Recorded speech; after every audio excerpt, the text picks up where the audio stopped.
Welcome back, everybody, to the show. I am your host, as always, J Villain, aka that Villain J. Oh, and tonight we have a very special treat for you. We are going to be hitting the streets of New Capenna. Oh, might be the city built by angels, but there's a lot of devils about. Yes, sir, so watch your back, watch your front. Keep your spells on you. Check your six. What are we doing tonight, guys? Well, we're not doing a deck video. We are doing a preview video of the next set, Streets of New Capenna, coming out to Arena on April 29th. And what is this whole set about? Well, it's about gangsters. Yes. 5 demon families, crime lords, control the entire city. And that's what we're going to be looking at tonight. What are these 5 families all about? What do they do? We're going to be taking a look at the multicolored cards tonight. Gold-colored cards. And boy, howdy, is there a lot of them. Yes. This is a triple color set for us, which is really interesting. Been waiting for one of these. But before we get down to that, I need you to do something for me. Do you know what that is? Tenderly press that like button. Gently press that subscribe button. Or else, well, guys, the like and subscribe will come and brutally maul you if you don't. Oh, yes, he will. He will just absolutely bruise you up. It's gonna happen. Join us on our stream every night at twitch.tv/thatvillainj for all the live streaming goodness. We'd love to have you by for deck builds, preview builds, all the good stuff there. You check out our Discord community for the latest news and information. All the New Capenna spoilers are there too in the discussions. And of course, for the month of April, we would love to say thank you to HelloFresh, who is sponsoring our channel, where you can get 16 free meal boxes. Yes, 16 free meals. That's about $100 worth of food, plus 3 free desserts, and I will personally send you Kamigawa pack codes when you sign up for HelloFresh using the pinned link in the comment below. So check that out in case you want to get a little bit fresh with your dinners. So what are we talking about here? Let's get a little bit of background information on New Capenna, huh? In the lore, the city was originally built by angels, but it is now run by 5 families. Who are these 5 families? What are they about? Well, we have the brokers, who are all about protection and control. Okay? They are blue, white, and green. All right? And their mechanic is something called shield counters. We'll get to the specifics of that later. Obscura, that is Esper. Card draw and control. Now that is black, blue, and white. That's another one of the families. The Maestros are black, red, and blue. And they are about sacrifice and removal. That's called Grixis. Those are also incidentally the colors of Nicol Bolas. The Riveters, yeah, the builders. They're all about big building stuff. They made the skyscrapers in New Capenna. Aggro and big beaters, the bruisers, right? They have the blitz ability. Oh, I forgot to tell you, Obscura has the connive ability. Maestros has the casualty ability. Riveters has the blitz ability. And the Cabaretti. Yeah, the Cabaretti are also known as the Naya, which you might know from Naya runes. They have synergy and go wide strategies, and they have the alliance ability. All right. So there's a few things going on here. There's a lot of different mechanics going on here, and each family is run by a demon lord. So you're going to see a lot of demons. You're going to see vampires. You're going to see pretty much everything. And we also have the actual demon lords themselves who are running the town. Okay? There's even angels here trying to take their best to take control of the city they once built. So a lot of intrigue, a lot of subterfuge going on, a lot of crime and underhanded stuff. Cool stuff going on. So we're going to take a look at this, guys. We're going to take a look at what we have here. So when we're talking about triple color, mana generation is always going to be the tricky thing. So even before we get into that, the lands we're going to be getting are going to be important, because building a land base, as our good friend Stignox will tell you, is going to be key. We are getting triple color lands, which are going to be Jetmir's Gardens, which has a Mountain Forest Plains, and it's going to be cycling. Now, these are all rare. This is the full cycle of them. They all have cycling 3. Jetmir's Gardens, that's going to be the one for the Naya. This is going to be the one for Esper. All right. Or I guess I should start using the other names. The Obscura. This is going to be the Broker's one, Spara. This is going to be Xander's Lounge. That's going to be the Maestros. And then Ziatora's Proving Ground, of course, is going to be the Riveters. They kind of have a boxing ring, which is cool. So one is like a lounge, one is a boxing ring, one is kind of like a kind of an indoor garden. This one is Art Deco, kind of skyscraper, business tower, and then one of them is kind of a cool garden here. So then we also have some double lands, which will also help, and we can sacrifice and draw off that. So building a mana base isn't going to be too terrible going on here, okay? We have some beautiful full art lands with Art Deco classic 1920s designs. If you're not familiar with Art Deco, I would get associated with it real quick.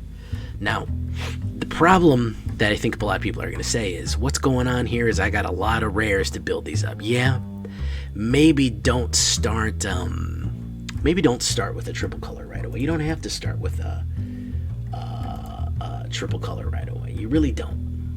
If you don't want to start with a triple color, start with a double color and start building up, okay? Because to collect all 4 of these for all of them, that's going to be a grand total of, I'm bad at math, this is going to be 20 rares altogether. That's just those right there. So, hey, you don't need them all right away. Now, if we're talking about multicolors to build from here, you got some big cards here, like Meeting of the 5 Families, huh? This is a real specific ones, but here's a good example of a Riveter card right here. Crew Captain, 4/2 haste. Crew Captain is indestructible as long as it enters the battlefield this turn. So indestructible and haste is kind of their thing. Here's Spara's Educators. Here is another one that is going to be the family of the Brokers. Has a lot of complex stuff on here. Also, I want to point out that the new Capenna symbol is a brass knuckles with angel wings. Oof, if that ain't cool, I don't know what is. Now, Corpse Explosion is one that I really want to point out. Not just a cool spell from Diablo 2. As an additional cost to the spell, exile a creature card from your graveyard. Corpse Explosion deals damage equal to the exiled card's power, equal to each creature in each planeswalker. That's ridiculous, bro. On a self-mill, that's a board wipe and a half right there. Look at these guys. These are raccoons and they're masked bandits. Isn't that really funny? They're bruisers. Vigilance and Menace, a 5/5 bunch of raccoon rogues. Exile Mass Bandits and target land gains. Add this until Mass Bandits is cast from exile. You may cast Mass Bandits as long as it remains exile. So even though it's expensive and has a complicated cost, you can essentially use it to mark your land. You can essentially use it to mark your land to help build your land base up. So there are options. They know that triple colors is going to be tricky. Soul of Emancipation is a gigantic avatar for the Brokers and stuff like that. We have some alternate art. We have some vampires. Yeah, look at that. We have some Grixis vampires. Yeah, okay. When Glamorous Outlaw enters the battlefield, deals 2 damage to each opponent and you scry 2. Exile Glamorous Outlaw. Target land gains X, Y, with Z. So each color is going to have one of these things, which is essentially going to be a creature that is going to come in and fix one of your lands to be one of the triple color lands, okay? So you're daunted a little bit by one of these abilities, but say, hey, don't worry about it. Don't worry about it. We're going to fix the land base for you with a little bit of some of these things. So if you don't have it right away, these are commons too. Jetmir's Fixer, yeah, he blew up some for me. He made a problem go away, huh? You know what I'm saying? Sometimes you just need to make problems disappear. If mana was from treasure was spent, this ability put a 1/1 counter on Jetmir. So this guy's pretty good with treasure. If you're looking at Golgari treasure, Gruul treasure, that's pretty good. Now, let's take a look at these demon lords who are running the show. Yes, they're running the show. Here we have Jetmir. Yes, he is the head of the Cabaret, and this is the entertainment, the Art Deco entertainment, the Jay Gatsby of everything. He is a cat demon. Creatures you control get +1 and have vigilance as long as you control 3 or more creatures, and creatures you control also have +1 and trample as long as you control 6 or more creatures. So that's 3, 6, and then 9 or more have double strike. So the bigger the party, the bigger the damage. You get what I'm saying here? We're gonna have a big old party, huh? Everybody's invited. Y'all might not make it home, but hey, you're invited. Falcospara, the Pact Weaver, huh? Bird Demon. Falcospara is a flying trample 3/3. Falcospara, Pact Weaver, enters the battlefield with a shield counter on it. This is what we're talking about with shield counters. You may look at the top card of your library at any time. You may cast spells from the top of your library, removing a counter from a creature you control in addition to paying its other costs. So what is a shield counter? If a permanent with a shield counter on it would be destroyed by an effect, a shield counter is removed from the permanent instead of the creature, instead of being removed. If a permanent with a shield counter, it would be dealt damage. That permanent is prevented.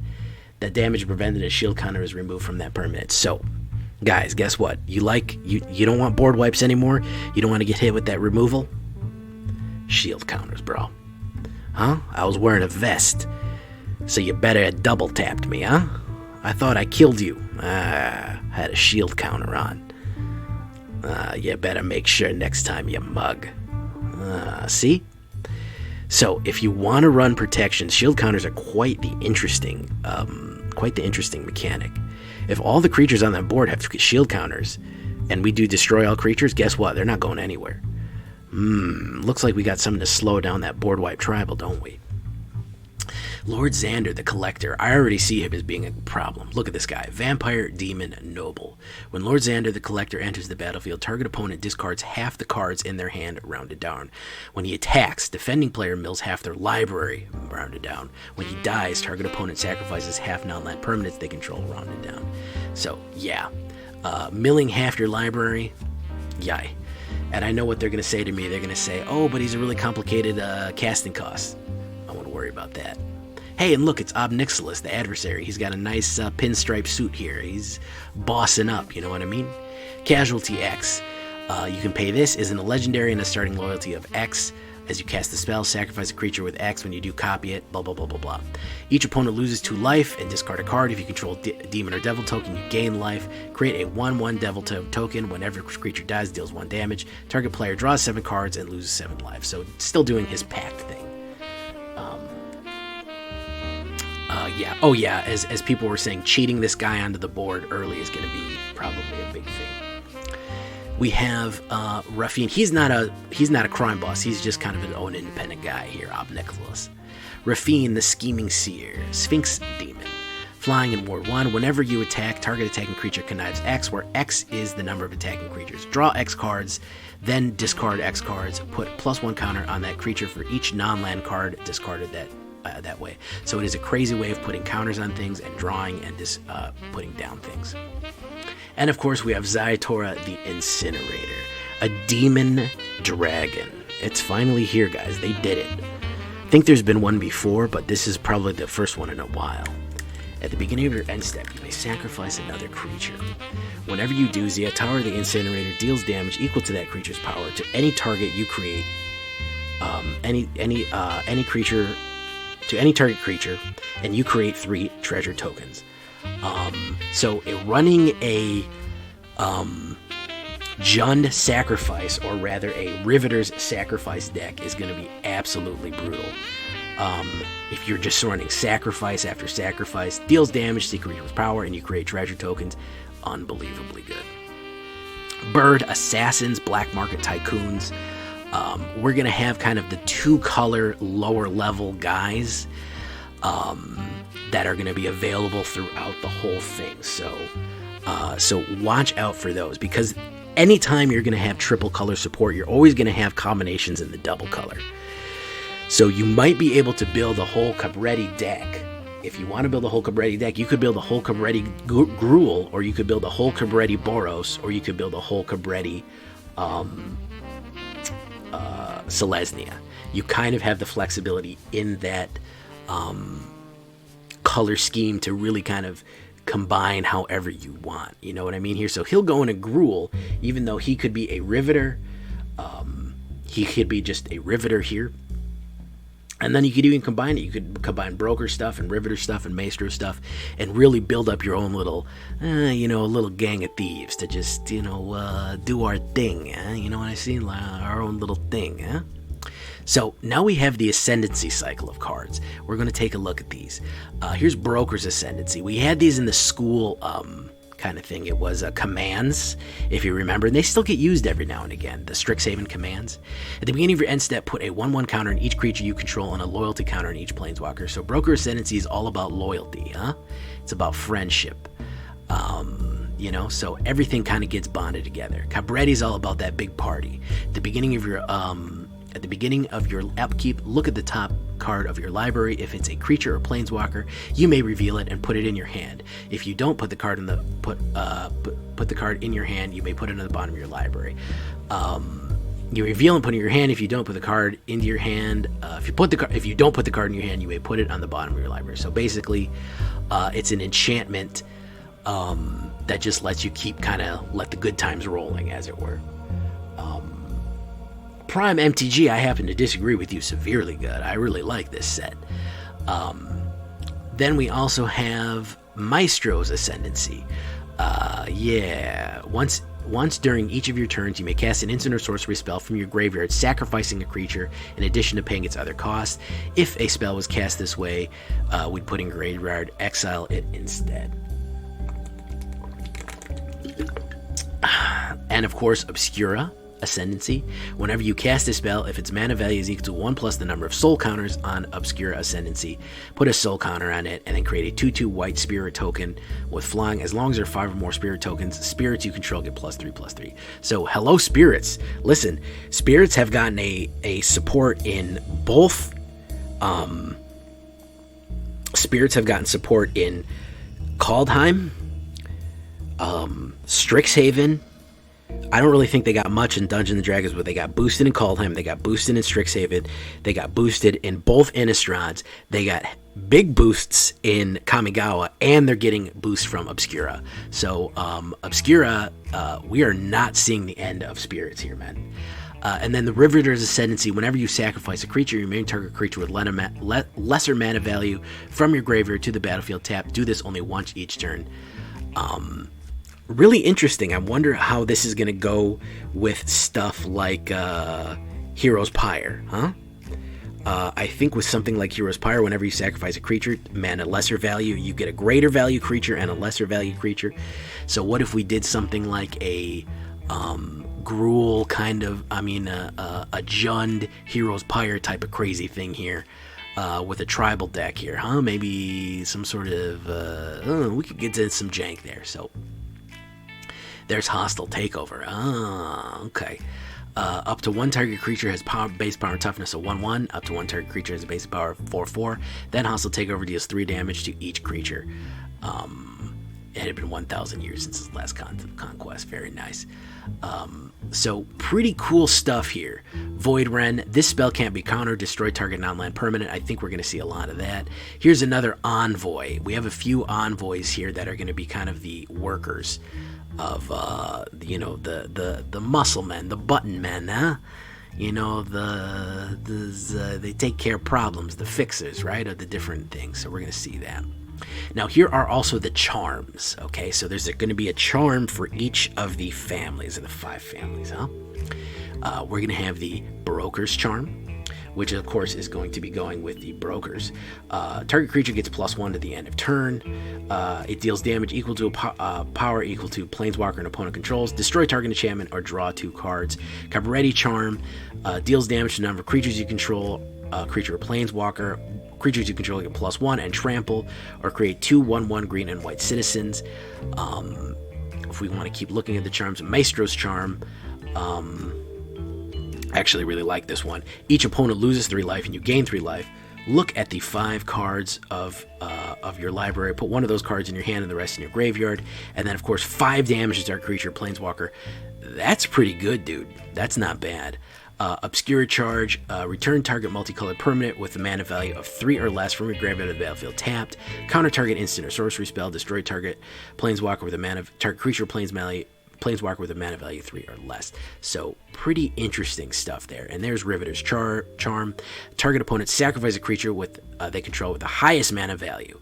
Ooh, that one hurts, man. Late in the game, man, this one hurts, man. When they got a Tox roll out and they got to sacrifice it, oof. Exile the top cards of your library until the next turn. You may play those. Exile target player's graveyard. Very, very interesting. Hey, look, stimulus packages, gold raining down. Look at this guy, Devil Warrior, the body dropper, huh? Kill count I lost track years ago, huh? We even have some evil angels here, man, which I think is going to be interesting. And then we have some great Art Deco cards here. So, all in all, Darling of the Masses, Elf Citizens, Exotic Pets, Fatal Grudge. We've got a lot of interesting combos here. And like I said, I think the main thing you got to think of is not every deck you're going to build is going to be triple, okay? Don't worry about making every single deck you want to be a triple color deck, all right? Try to think of it as you can kind of build your own things. Now, obviously, if you want to use some of these triple color things, you're going to have to. But think about the flexibility that Treasure and other things can afford you. But here, you could build an easy Selesnya here, man. Here, you could build an easy... these are just Azorius cards. This is just Azorius Angels. I'd love to build an Azorius Angels. Whenever you attack with one or more creatures with a counter, draw a card. So this is going to be shield counters. This is going to be shield counters. If I have a ton of shield counters, Metropolis Angels are going to be great. Celestial Regulators. It looks like Azorius Angels are more like they're like almost the police of this realm. They're kind of less good and more like law regulators. When Celestial Regulator enters the battlefield, choose target creature you control and don't control and tap it. If you control a creature with a counter on it, choose a creature that doesn't untap. So interesting stuff here, guys. Really, really interesting stuff with triple color and some great artwork with all this gilding and gold and all sorts of fun stuff here, man. I think it's really, really, really cool, man. Look at this Crime Boss Demon, man. That's just slick, dude. That's just slick, man. I wish this was a big one of these. I'd have this as a background on my phone. Real villainy stuff here, so you know I'm into this. You know I'm into this style. As Scheming Fence enters the battlefield, you may choose a non-land permanent. Activated abilities of the chosen permanent can't be activated. Scheming Fence has all the activated abilities of chosen permanent except loyalty abilities. You may spend mana as though it were mana of any color to activate those abilities. Oof! That literally steals the activated abilities off a card. Oof! Watch out for Azorius, guys. Yikes. In an Esper control, man, watch out for this Azorius Scheming Fence, man. That's going to be up to no good. So, that's what we're looking at in some multicolor, guys. As far as some colorless, we'll take a look at it here. We do have some cool guns and stuff like that. And then we'll go over in another video, we'll go over the individual colors, but I don't want to go on too long here. We have a traffic light. You scry 3. Each color you cast that's exactly 3 colors has replicate 3. Whenever you cast it, copy each time you paid its replicate cost, so you can cast it multiple times. So that's kind of funny that they had a 3-fold signal. Halo Scarab. So also for part of the lore here, Halo is essentially the drugs, is the underworld drugs. Please don't demonetize me, YouTube. This is an imaginary magic drug. It comes in clouds, gas, vapors, cookies, wafers. You can vape it, smoke it, snort it, dust it, whatever you want, drink it. It's just kind of this glowing substance that's kind of a drug. So Halo is going to be something that's going to be coming up. That's kind of the thing that everyone runs. You can create treasure tokens with it. It's kind of see-all. You got getaway cars. Huh? Look at those classic kind of Duesenberg type cars here. Haste. This only has a crew 1 and it's a 4/3. Whenever getaway car attacks or blocks, return up to 1 target creature that it crewed it until its owner's hand. So essentially, it gets somebody the hell out of there. So if they crew it, they get in the car and they bolt. Here's an electric Tommy gun. That's pretty cool. deal 1 damage to target creature that's blocking it. That's pretty cool. I'm fresh out of Mercy today. Why don't you ask Sparky here for forgiveness? That's pretty good. Unlicensed Hearse. I got this Art Deco Hearse. Exile 2 target cards from graveyard. Power and toughness equal to the cards exiled with it. Luxiora, Giadia's Gift. 1/1 counters. Exiled permanent isn't a planeswalker, so this essentially makes a planeswalker into a regular person, which is pretty interesting. And of course, we got the brass knuckles here, huh? When you gotta do a little, you gotta get the knuckle duster out, huh? And do a little bit of spring cleaning. Whenever you cast this spell, copy it. So you can put a knuckle on each hand. Equipped creature has double strike as long as 2 or more equipments are attached to it. Yes, please. Yes, please. Double striking with the brass knuckles there, man. Oh, yeah. Hey, look at this guy's got the cement shoes, huh? You all know about the cement goulashes? That's when somebody's got to take a permanent fishing trip, huh, to the bottom of the lake. Equipped creature gets +3/+3 and has at the beginning of your end turn tap this creature. Doesn't untap until during its tap step. So, pretty cool there. Suspicious Bookcase. Nice little thing there. Chrome Cat. But we're getting some cool little pieces of equipment that are fully immersed in there. Brass knuckles, Tommy guns, getaway cars, cement shoes, suspicious bookcases. Pretty cool stuff there. This guy is only going to be, I think he's only a, no, I think that's the wrong thing, or he's a commander or something like that. But we got some cool stuff, guys. We got some cool stuff in this set. I'm excited for it. I like the whole idea. I like the whole kind of crime boss. I like the grittiness of it. I like the down and dirty. And I like the fact that when everyone's using magic, the way that they use guns, if they don't have those electro guns, it's basically them just using finger pistols. Like when you're a little kid and you're going bang, bang, bang and using finger pistols, except magic is shooting out. I think that's pretty funny altogether. So all said and done, I think this is going to be a fun little set here, guys. We're going to go over the black. We're going to go over all the different things. But as you can see, there's a lot of emphasis. There's a lot of emphasis on triple color. You can see that these color cards here, the black ones and stuff like that, there's not that many. So going over the other ones aren't going to be too big. They're not going to be too big. I am happy we're getting a few more vampires. I am happy we're getting a few more different things on here. I'm going to be pretty excited to see a lot of the different things here. So that all being said, I'm going to leave it right there, guys, with a little bit of crime stuff. Oh, and also, as a little bit of a teaser, we are getting another Phyrexian coming in. Urabaresk, the Heretic Praetor. That's another Phyrexian Praetor coming in. He's going to be red. Oh, what's going on with the Phyrexians? We have seen Jinjin Taxis, Ubarask, and Vorinclex. The only ones we're mixing is the black one, which I can't remember his name, which I think is like Urbarag. There's somebody doing finger pistols and shooting. And of course, Girl Boss, who is Elish Norn, Grand Cenobite. What are they up to? What are they up to, guys? So we will go over those next time, guys. We will go over the individual colors next time. Stay tuned for that. Why don't you like? Why don't you subscribe? I'm also working on some old-timey radio plays and some fun stories about the whole new Capenna setting. I'm going to be doing some fun stuff. I'm going to be doing some new artwork. Doing the whole kit and caboodle, huh? You know what I mean? So if you like that, make sure you subscribe. Make sure you hit the like button. Make sure you turn on that bell. And I'll see you next time. I've been Jay Villain, and you've been great.